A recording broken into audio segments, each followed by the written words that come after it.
Bem-vindos ao Giro Sindical. Eu sou Renata Belzunces e o programa Giro Sindical é uma parceria entre o DIESE e o SINDCT. DIESE é o Departamento Intersindical de Estatísticas e Estudos Socioeconômicos e SINDCT é o Sindicato Nacional de Ciência e Tecnologia do Funcionalismo Público Federal no setor aeroespacial. E hoje nós vamos falar sobre um tema que gera muita discussão, não é um tema fácil no movimento sindical, mas agora tem ciência no assunto. Então a gente tem aqui com a gente o Rodrigo Linhares, que é sociólogo, técnico do DIESE desde 2009 e desde então, desde sempre, ele é parte da equipe e hoje o principal responsável pelo acompanhamento das greves no país. Sim, temos ciência estudando e procurando respostas, padrões, comportamentos sobre as greves no Brasil. Rodrigo, muito obrigada por você ter aceitado hoje a gente está gravando uma terça-feira geladinha, né? Cada um na sua casa. E muito obrigada por você ter aceitado o nosso convite, viu? Oi, Renata, boa tarde. É um prazer. É um prazer conversar sobre esse tema. Rodrigo, esse é um tema apaixonante e que gera muitas paixões. Às vezes, quando as greves aparecem, elas geram sentimentos de solidariedade, sentimentos de repulsa, mas pouco se conhece mesmo sobre o que são as greves, como elas funcionam, quanto tempo elas duram, todas essas características que os seus estudos feitos aí no âmbito do sistema de acompanhamento das greves do DIESE traz, mas nem sempre foi assim.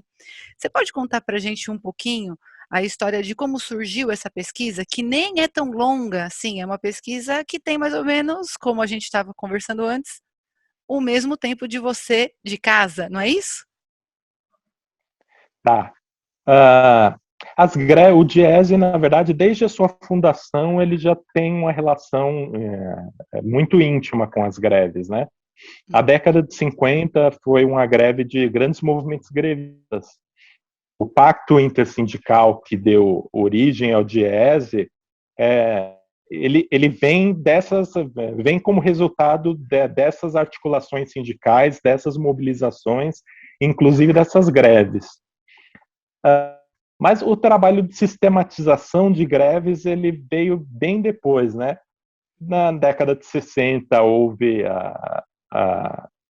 o golpe que instalou a ditadura no país.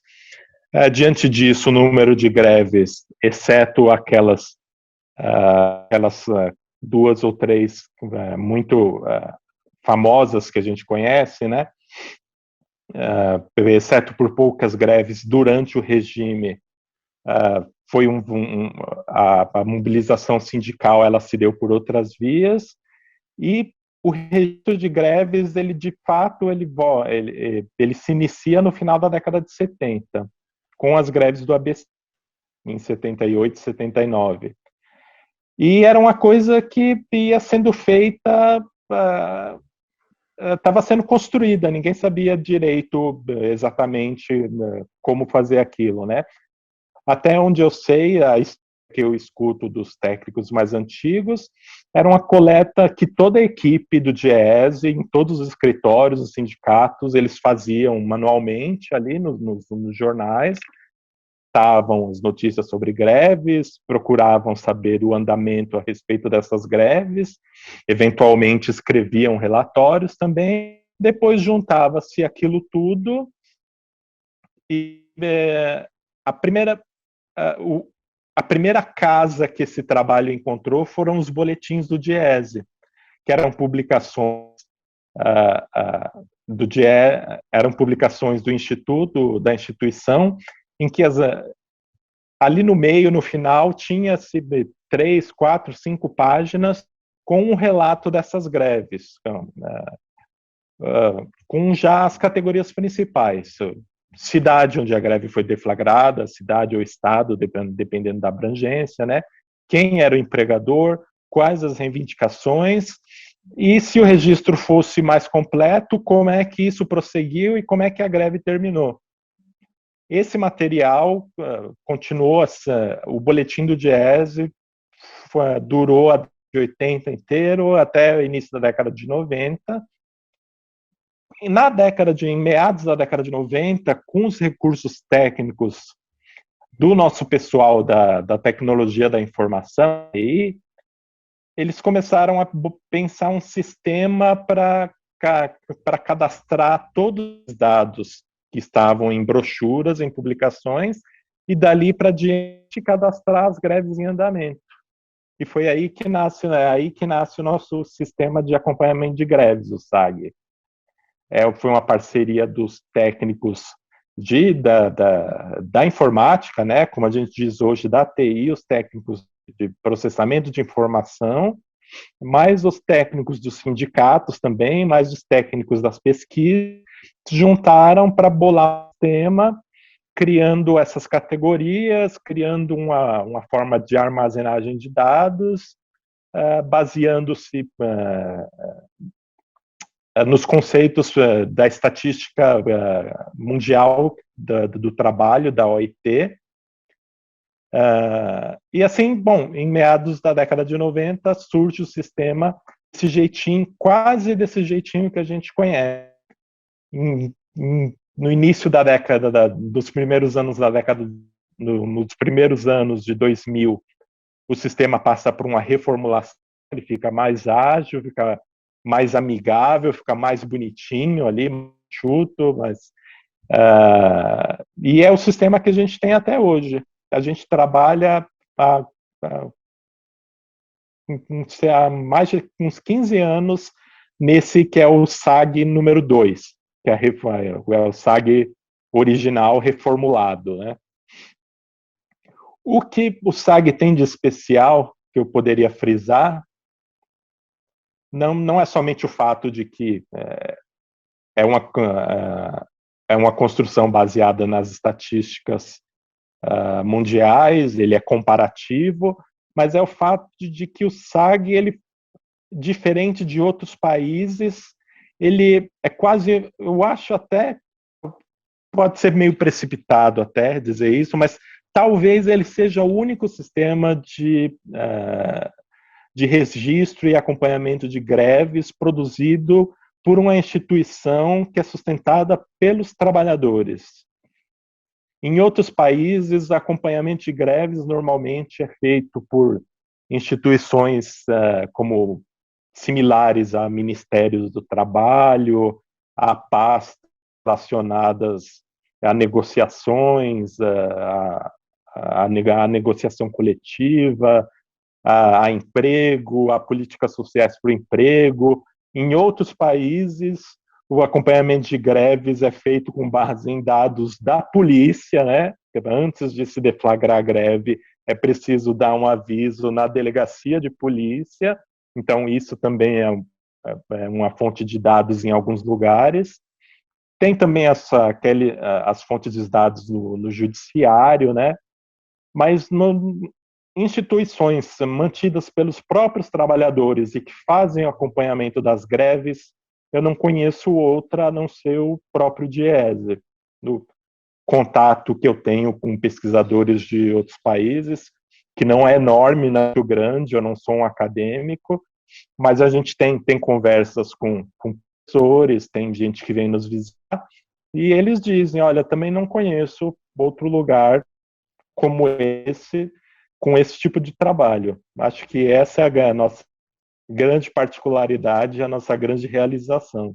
Enquanto você respondia, eu estava aqui pensando o quanto que eu mesma não conhecia essa história, mas também comecei a me perguntar, para quem está nos assistindo, deve estar uma pergunta na cabeça, né? Para que pode servir esse sistema de acompanhamento de greves? Quais são os usos que ele tem, além do movimento sindical, se conhecer melhor, ter, vamos dizer assim, métricas sobre ações importantes que são realizadas, como as greves, para quem mais ele pode interessar? Qual é a relevância social desse acompanhamento?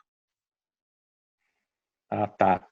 Bem, nós somos demandados pelos técnicos do DIESE, principalmente os que estão nos sindicatos, né? Os técnicos das que a gente chama de subseções, que precisam ter uma avaliação das ações sindicais da categoria, não só na sua região, no seu estado, mas no país inteiro. Então ele é utilizado pelos nossos colegas de trabalho como mais um dos indicadores importantes a respeito da categoria onde ele trabalha, onde ele está. Mas nós somos muito dados também pela imprensa, principalmente em ocasiões, por exemplo, a greve dos metroviários aqui no município de São Paulo já rendeu alguns telefonemas de jornalistas para o Diese também, e eu tive uma ou duas conversas com jornalistas também para falar de como dar um painel de como é a greve hoje no país. Então, além dos técnicos de subseção e dos jornalistas, tem também os pesquisadores brasileiros e de outros lugares também. Pesquisadores brasileiros com diversos recortes, diversos problemas, diversos meios de inserção que a greve tem no trabalho, na pesquisa dele. Olha, nós recentemente até circulou no nosso e-mail, né, um estudo comparativo de um pesquisador alemão que ele estudou as greves realizadas aqui no Brasil num comparativo com as greves realizadas na Índia. Eu não li o livro completo ainda, ele me adiantou um artigo só há uns meses atrás, mas nós sempre somos bastante demandados pela academia, pelos professores não só brasileiros, mas de outros países também. Sei lá, os franceses se interessam, os italianos bastante, ingleses, pessoal dos Estados Unidos também, nós já recebemos. Teve uma época, principalmente depois, quando nós estávamos naquele período de quase 2.000 greves por ano, que o país estava fervendo politicamente, depois de 2013, né, em que nós recebíamos com muita frequência pesquisadores. Eu lembro de gente que veio da Argentina, da Síria, uma pesquisadora da Síria, que é radicada no Canadá, da Inglaterra, Estados Unidos, França, Itália, enfim, tem um interesse internacional, pode-se dizer, a respeito do movimento dos trabalhadores brasileiros, das greves dos trabalhadores aqui no Brasil. De certa maneira, o nosso banco de greves, ele salva o Brasil da vergonha internacional também de não ter informações a respeito do assunto, não? Exatamente. Outra fonte para isso, talvez uma pesquisa no judiciário a respeito das greves que vão a julgamento, mas isso é uma fonte bastante incompleta, né? Seria bem um recorte muito enviesado. Não existiria uma outra maneira de estudar as greves no Brasil que não fosse pelo nosso sistema. Rodrigo, como você citou, e já estava aqui no meu roteirinho essa pergunta, o interesse de pesquisadores estrangeiros com diversos tipos de enfoques sobre as greves no Brasil, eu te pergunto, no Brasil faz-se muita greve numa comparação internacional? Sim, sim. Entre os países grevistas, eu diria que nós temos Brasil, tem França, Itália e Portugal. É que a gente tem de fazer também um comparativo levando em conta as populações, né? Portugal, por exemplo, eu costumo no meu trabalho, que eu uso muito faço muitas buscas pela internet, eu recebo com frequência matérias sobre greves em Portugal. Então, quando as greves em Portugal chegam a 200, mais ou menos, eles começam a dizer tem descontrole, que o país está explodindo em greves. Mas, enfim, Portugal, Espanha, França, Itália, esses países costumam fazer muitas greves, além do Brasil, países em que as greves são muito poucas. Por exemplo, Estados Unidos e o norte da Europa. As greves são bastante raras. Mais entre nós, os países em desenvolvimento, a Índia também tem movimentos grevistas frequentes e com adesões maciças, né? Não à toa, esse pesquisador alemão, Jorg, ele estudou, fez um comparativo das greves entre Brasil e Índia. E, bom, China também tem poucas greves. Sim, né? Se eu pudesse fazer um painel entre países grevistas e não grevistas, Brasil e Índia e Europa mais ao sul, são países onde há bastante mobilização grevista, e Estados Unidos e países mais ao norte da Europa com pouca mobilização grevista, e China também, com poucas greves. Né? Sim, somos um país em que esse tipo de movimento é bastante frequente, sim. E continuando um pouco nessa toada que você formulou, em que você formulou a sua resposta, esse indicador, a um olhar isolado sobre ele, permite chegar a algumas conclusões. Por exemplo, se há mais conflitividade entre capital e trabalho em um país porque há mais greves, ou ainda não, isso não é indicador de forma isolada, ele não é capaz de dar respostas, mas ele precisa se apoiar em outros. Como que você vê o uso desse indicador de acordo com essa pergunta que eu te faço agora? Não, tem que contextualizar. O indicador isolado de greves, ele não aí é considerar fatores de estrutura sindical, fatores institucionais, tem que considerar fatores de conflito político em geral do país, conflito, como se encaminham os conflitos domésticos internos a determinado país, as questões institucionais e questões, inclusive, de o que chamariam de cultura política também. E pode parecer esquisito isso, e né, não me entendam mal também, mas a greve também não pode não ser um bom medidor, tomada isoladamente, uma boa medida da conflitividade capital-trabalho e nem mesmo do poder do trabalho frente ao capital. Por exemplo, existem países do norte da Europa, Noruega, Suécia, em que a negociação entre capital, Estado e trabalho, ela é muito centralizada e ela flui bem. Então, existem momentos em que os sindicatos aceitam um certo arroxo salarial em troca de políticas de bem-estar social para os trabalhadores. Então, evita-se greves por conta de não reajuste de salário em troca de políticas públicas, de saúde, educação, enfim. Isso, o fato de não ter uma greve no meio não é um indicador de que nesses países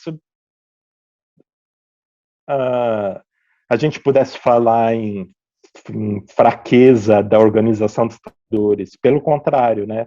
Existe uma organização centralizada, existe um ambiente negocial bom em que eles conseguem negociar políticas públicas em troca e não fazer greve, não levar isso, não levar a questão para esse tipo de desfecho. Então, as greves são poucas nesses países, porque se tem um tipo de instituição e de cultura que é diverso do nosso, por exemplo.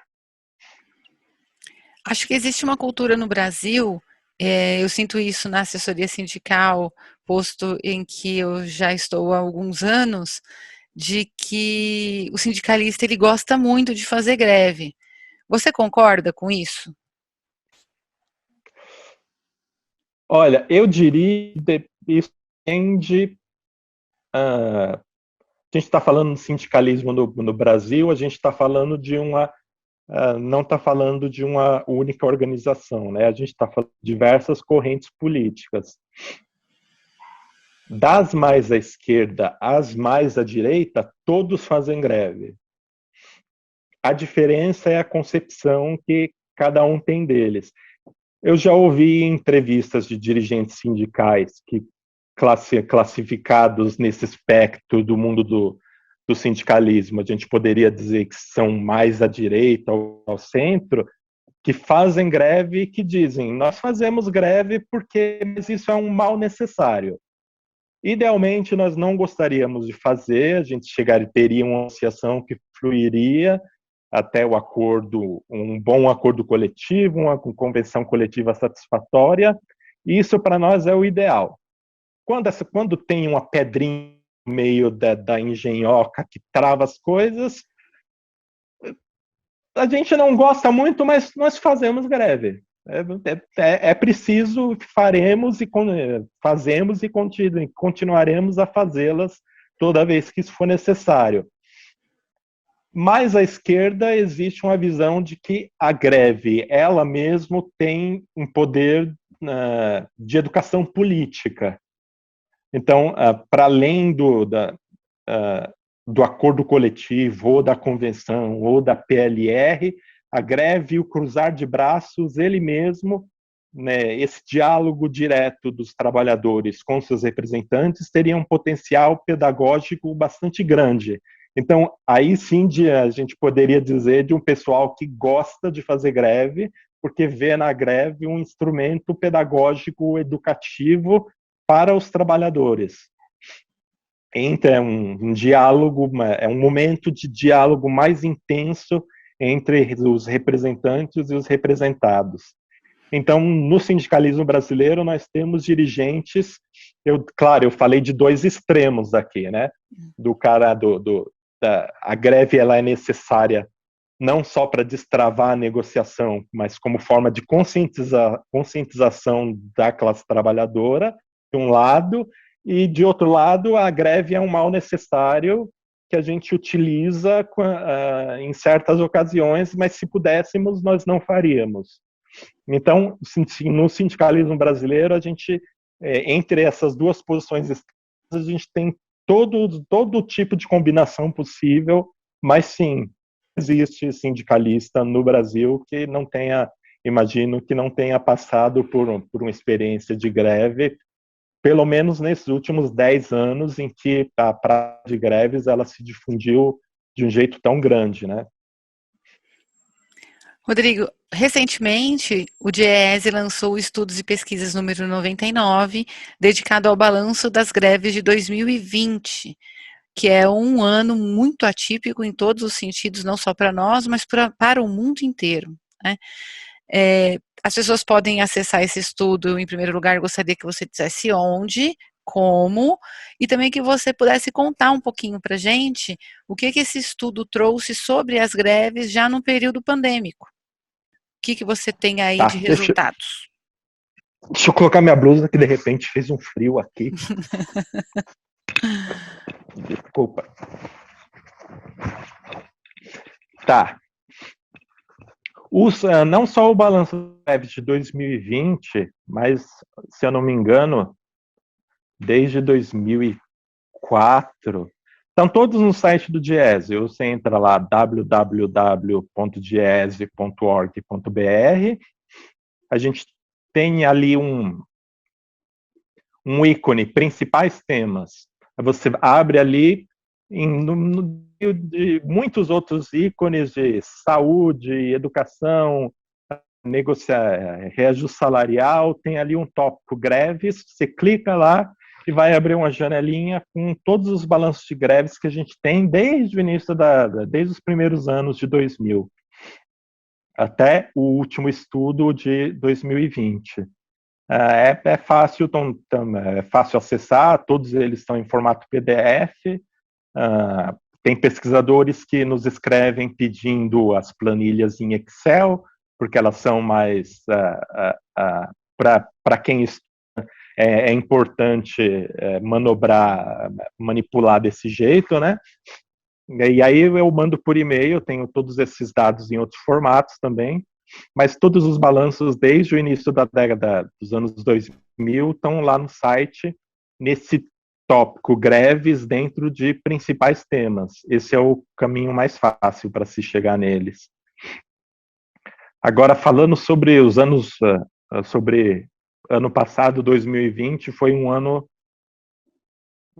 atípico e com uma reviravolta grande no início, porque nós estávamos esperando que fosse um ano. Pessoalmente, quando eu ouvi que o reajuste do piso nacional da categoria do magistério ia um reajuste, aí agora eu não me lembro de cabeça, mas era uma coisa de 2 dígitos, era um reajuste grande. Eu pensei, vai acontecer o que aconteceu em 2012, 2013, professor fazendo greve no Brasil inteiro, exigindo pagamento do reajuste do piso salarial. E aí veio entre nós ali,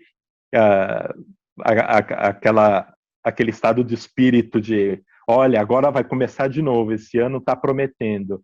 Daí já veio a greve da Petrobras também em fevereiro, uma greve longa, com bastante adesão.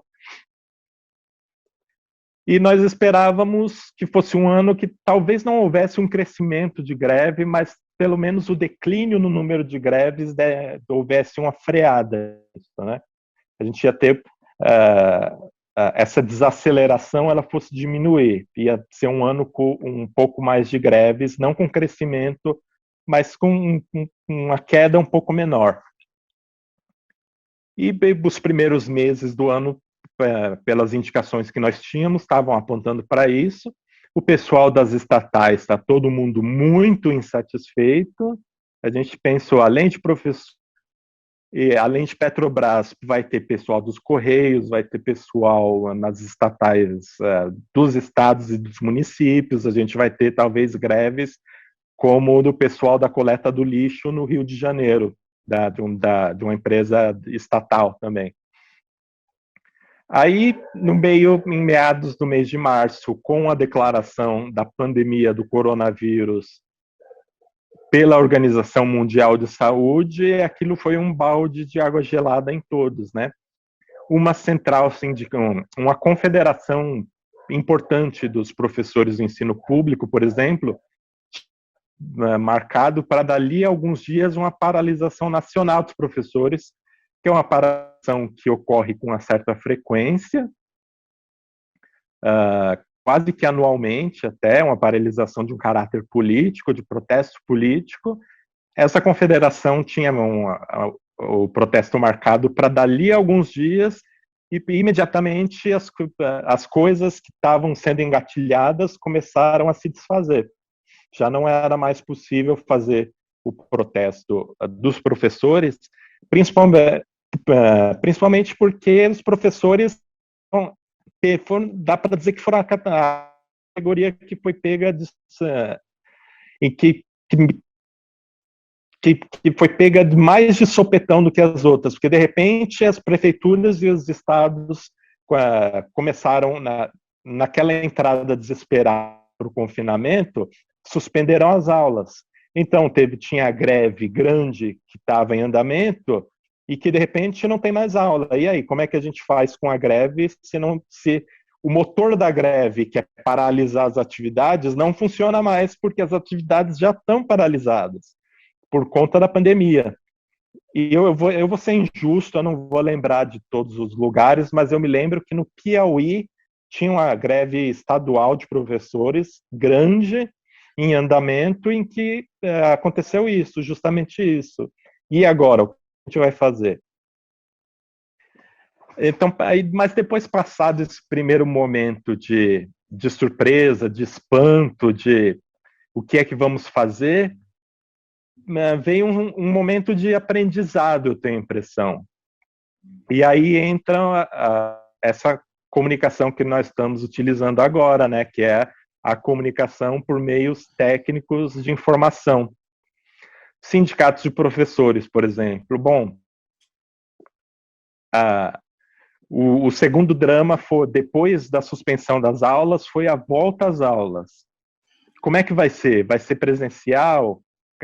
Foi quando essa palavra começa a surgir no nosso vocabulário, né?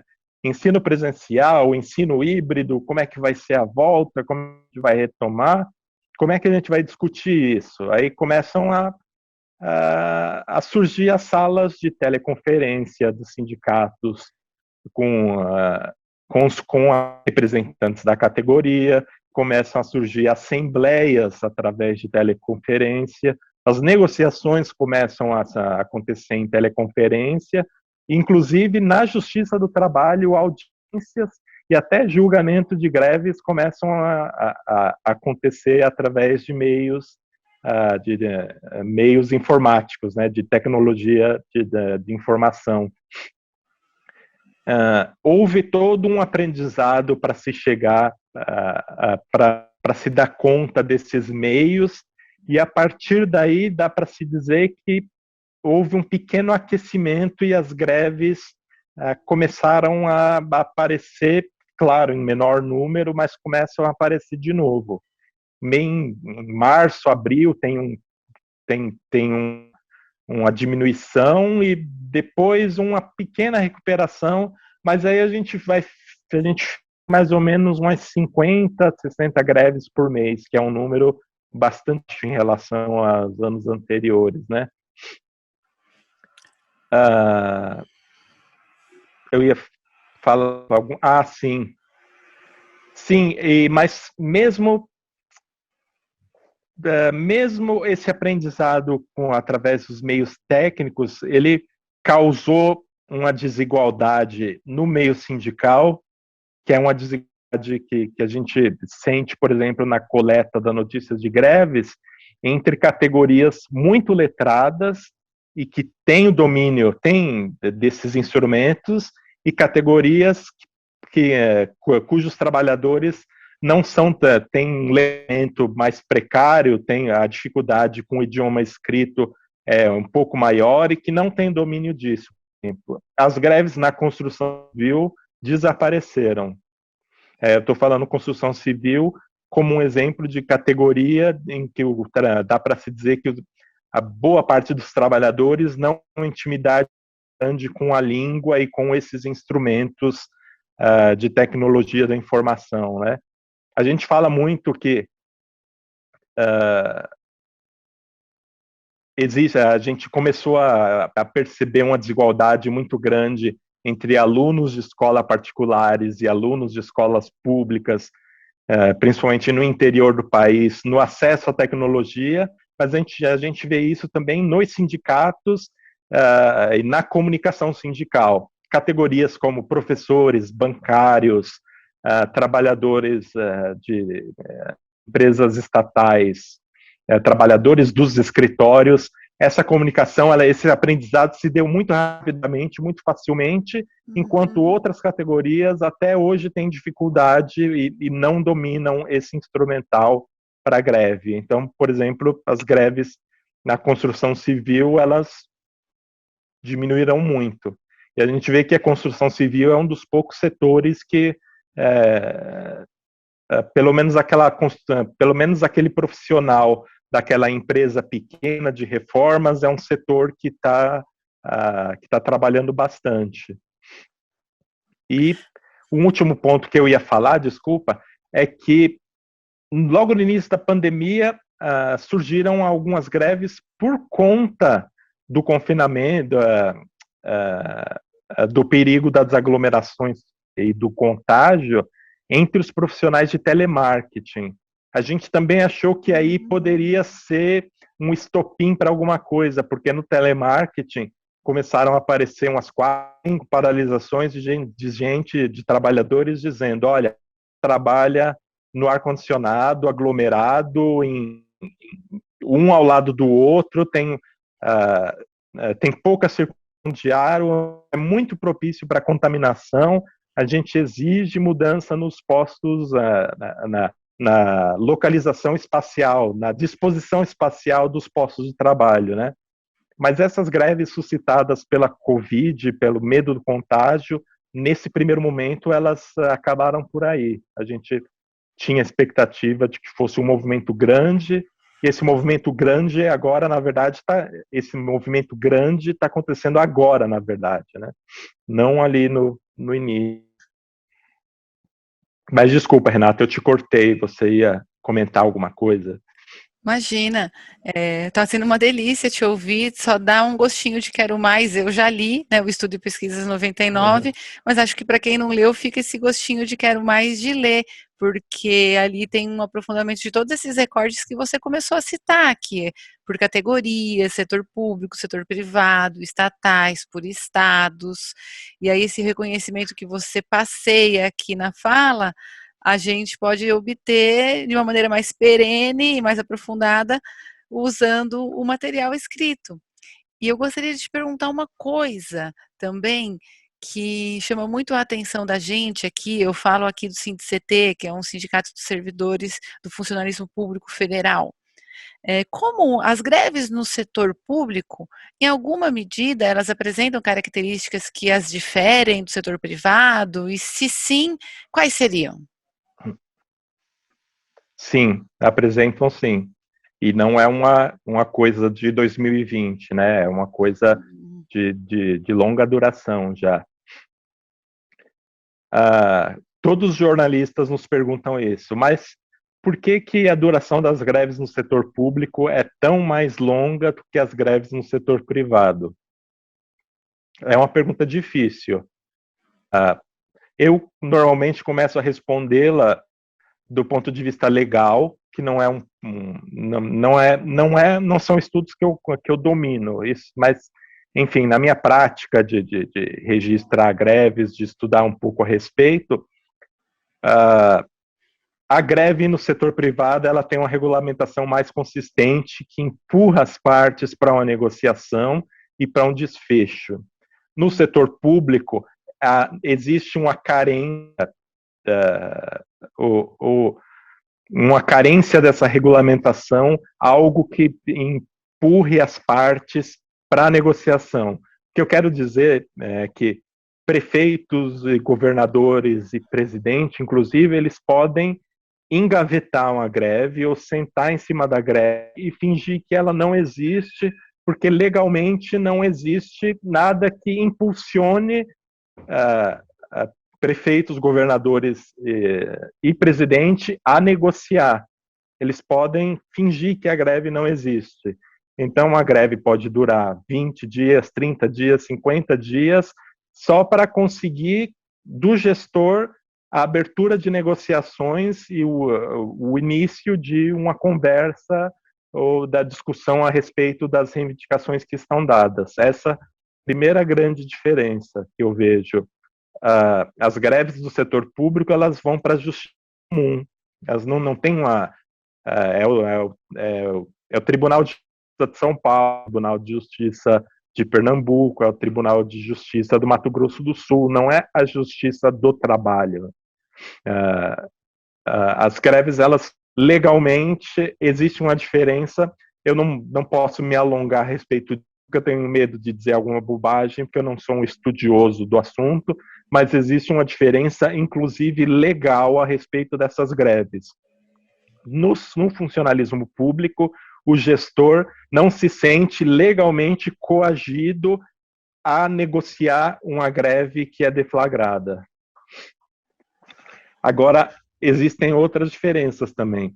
Se a gente pegar o nosso estudo de greves de 2020, a gente vê que o setor público foi aquele que recuou, em que o número de greves diminuiu. O número de greves deflagrados por empresas privadas na esfera privada tem sido muito maior do que na esfera pública, né? E aí tem fatores, por exemplo, ciclos, tem fatores eleitorais, por exemplo. Servidores públicos, eles são proibidos por lei de exigir o prefeito ele não pode conceder nenhum tipo de ganho real nos salários de servidores públicos, em geral, 6 meses antes das eleições. Isso quer dizer que num ano eleitoral, servidores públicos, eles o espaço, o tempo útil que eles têm para deflagrar uma HF é uma coisa que termina lá em abril, maio. Eles têm só o comecinho do ano para reivindicar, para greves salariais, né? Greves com outras pautas podem ser deflagradas a qualquer momento, mas greves salariais num ano eleitoral é só no começo do ano que tem alguma possibilidade de sucesso, né? Não é impossível, não adianta deflagrar uma greve às vésperas das eleições, porque exigir algum tipo de ganho real nessas condições seria uma ilegalidade. Mas na pandemia, os professores todos, quando a gente fala em serviço público, a categoria que mais se destaca a categoria dos professores na educação pública, né? E como eu já vinha falando, no início foi uma categoria que ficou desnorteada com aquela ida brusca para o trabalho em casa, com a suspensão das aulas. Depois houve um aprendizado, houve a volta à greve, mas mesmo assim os professores têm feito poucas greves. As greves que são feitas, na verdade, eles não têm feito poucas greves, eles têm feito muitos protestos, que são o que a gente chama de greves sanitárias, né? Os professores, eles exigem continuar trabalhando remotamente e recusam a ir da sala de aula até que as condições sanitárias estejam em perfeito estado, até que haja circulação de ar, distanciamento entre alunos, fornecimento de álcool em gel e outros materiais de proteção, máscaras. Às vezes, inclusive, reforma nas escolas, porque arquitetonicamente aquela escola ela foi desenhada de um jeito em que o ar não circula, então fica abafado. Então é preciso que haja uma reforma para melhorar a circulação de escola. É preciso ampliação dos banheiros, porque já se sabe, as pesquisas científicas atestam que um dos jeitos de se combater a Covid é manter o banheiro com higiene impecável, que a torneira do banheiro, o ar parado do banheiro é um grande veículo de transmissão da virose. Então, os professores exigem a construção de mais banheiros, reforço das equipes de limpeza nos banheiros e na escola e tal. E enquanto isso não acontece, eu não deixo de trabalhar, mas eu trabalho remotamente. Então, não é que os professores não estejam fazendo greves, eles estão muito mobilizados, mas eles estão fazendo um protesto, um protesto que não implica na interrupção do trabalho. O protesto continuarei trabalhando da minha casa, enquanto não houverem essas condições na escola, na unidade escolar, que me permitam voltar à atividade presencial com segurança.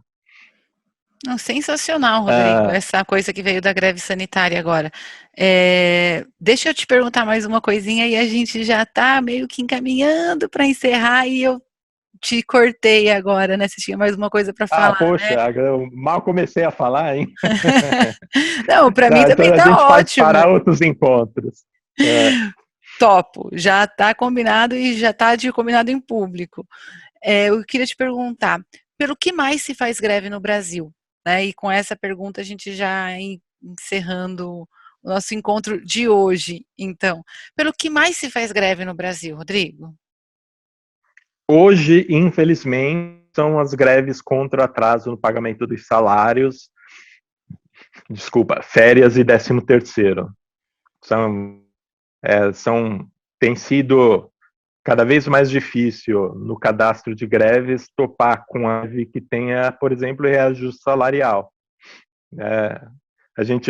Eu vejo uma greve de reajuste salarial é quase como encontrar um amigo de quem você está longe há muito tempo, assim, daquela sensação de déjà vu, assim, né? Nossa, você por aqui, né? Enfim, as greves por reajuste, por PLR, por aumento as greves por aumento na alimentação. A alimentação é um item importante que continua entre as principais reivindicações.